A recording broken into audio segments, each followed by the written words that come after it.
Hello po sa inyong lahat mga ka-crypto. Ako po si Pinoy Crypto Trader at sa video na ito ay atin pong pag-uusapan ang aking technical analysis dito po kay Dogwifhat. Ngayon pong December 29, taong 2024. Pero quick update lamang po tayo rito kaya diretso na po tayo sa pagti-technical analysis sa kanyang daily chart time frame na ito. At ayan, itong nakalipas po na December 19 ay ito po yung aking mga previous projection kung saan ay nasabi ko po na kung makakaranas po ng pagbagsak ang market price ni WIF dito sa ating minor support na ito, ay dito po siya makakaranas ng patuloy na pagbagsak sa kanyang presyo. At ayan na nga, bumagsak siya at nung bumagsak po siya rito ay dito po siya nag-consolidate. Ngayon ay sa kanyang pagbagsak po rito ay meron tayong nakaabang na buy pending order dito sa 1.986, kaya na-triggered po yan dito. Kaya nakabili po tayo dyan at dahil dyan ay nag-set po tayo ng isang sell pending order dito sa itaas. Ayan, dito nag-set po tayo rito. Kaya ngayon ay wala na tayong buy pending order na nakaabang rito. Ngayon ay ang gagawin po natin dito ay magre-readjust po tayo rito. Ayan, yung ating minor support po rito sa 1.986. Yan, kinuha po kasi natin dito yan. Previous na yan. Kaya ngayon ay adjust po natin yan. Mas accurate po kasi kung pagkukunin po natin sa latest na rejections yung ating mga support at saka mga resistances. Kaya ayan. Yan po yung panibagong resistance natin dito. Yan, color coding po natin dito is lahat ng mga kulay green ay mga resistance, lahat naman po ng mga kulay red ay support. Yan. Ito po yung ating panibagong support. Ayan.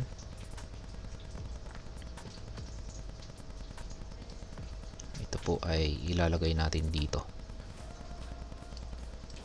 Ayan.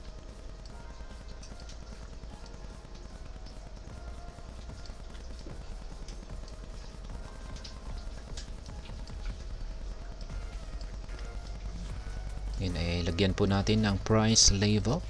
Ito po ay nasa presyong 2.081. At ayan, yung aking projection po rito ay mukhang magpapatuloy po sa pagko-consolidate ang market price nitong si Dogwifhat dito. Ayan, sa pagitan ng ating minor resistance, ayan, dito sa presyong 2.081 at saka minor support dito sa presyong 1.813. Ayan, magpapatuloy po ito sa kanyang pagko-consolidate hanggat hindi po niya magagawang basagin yung minor support natin dito. Hindi po siya babagsak. Ayan, kasi yan, nasabi ko pong ayan, yung kanyang nasabi ko po yung pagbagsak or downtrend kasi yung kalagayan po ni Dogwifhat ngayon ay bearish na bearish. Ayan, kitang-kita natin dito. Ayan, mahaba na po yung ating Hazard indicator at napapanatili po nito yung kanyang malusog na pangangatawan. Ayan, mataba pa rin yung kanyang katawan. Ibig pong sabihin ay bearish na bearish po ang momentum nitong si Dogwifhat, or sa madaling salita ay yung may control po sa market ni Dogwifhat ay yung mga sellers. At syempre kung pag sellers po ang may control sa market ay isa lamang po ang layunin ng mga ito, kundi ang pabagsakin or pababain ang presyo ni Dogwifhat. Kaya yan po ang nangyayari rito. At mapapansin po natin dito na ayan, mga kulay red po yung mga nabubuong QQE bars natin dito. Ayan, at mapapansin po natin dito na medyo lumiliit yung mga sukat ng mga ito. Kaya ayan, yan po ang dahilan. Kung lumiliit po yung mga sukat ng mga ito ay ibig pong sabihin ay nababawasan po yung selling pressure natin. Kaya yan po ang dahilan kung bakit bigla po siyang nakaranas ng mga rejection sa ating support dito. Kaya ayan. Ngayon ay masasabi ko lamang po na babagsak itong si Dogwifhat. Ayan, magpapatuloy po siya sa kanyang pagbagsak kung magagawa po niyang basagin yung support natin dito. Ayan, minor support dito sa 1.813.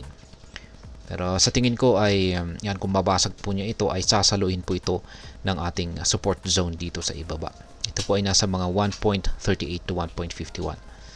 Yan.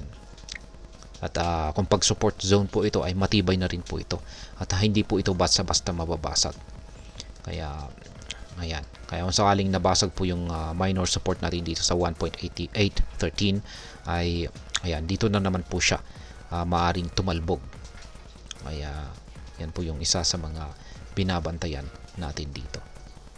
Ayan. Ngayon ay syempre aangat lamang po itong si Dog with Hot kung magagawa niyang basagin yung mga resistance natin dito. Ayan, kailangan po niyang lampasan yung dalawang minor resistance natin dito. Dito po sa 2.081 at saka dito.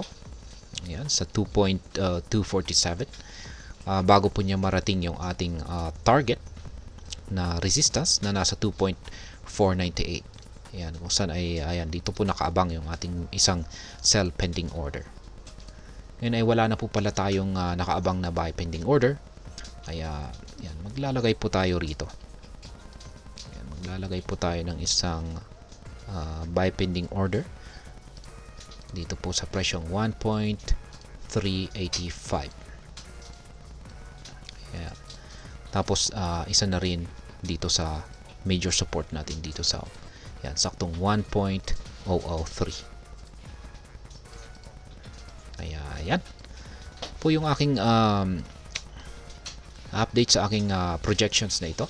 Pero ayan, yung aking sa mga projections na ito ay nakikita ko po na mukhang patuloy pong makakaranas itong si Dog with Hot ng consolidation dito sa pagitan ng ating minor resistance na ito at saka minor support.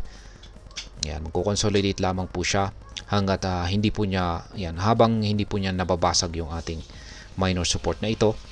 Ayan, magko-consolidate po siya maski bearish po yung signal natin dito. Pero pag once na nabasag po niya ito, ay dito po siya makakaranas ng patuloy na pagbagsak. At sa kanyang pagbagsak ay inaasahan po natin na ang sunod na support na makakapigil sa pagbagsak ni Dog with Hot ay ang ating support zone dito. Ayan po ang aking technical analysis update sa araw na ito dito kay Dog with Hot. Kaya sa mga bago pa lamang po rito ay check na lamang po ninyo ang description ng video na ito para malaman kung anong platform at mga indicators ang ginagamit ko dito. At hanggang dito na lamang po tayo sa video na ito mga ka-crypto. Marami pong salamat sa panonood. Ingat po tayo lagi at God bless po sa ating lahat.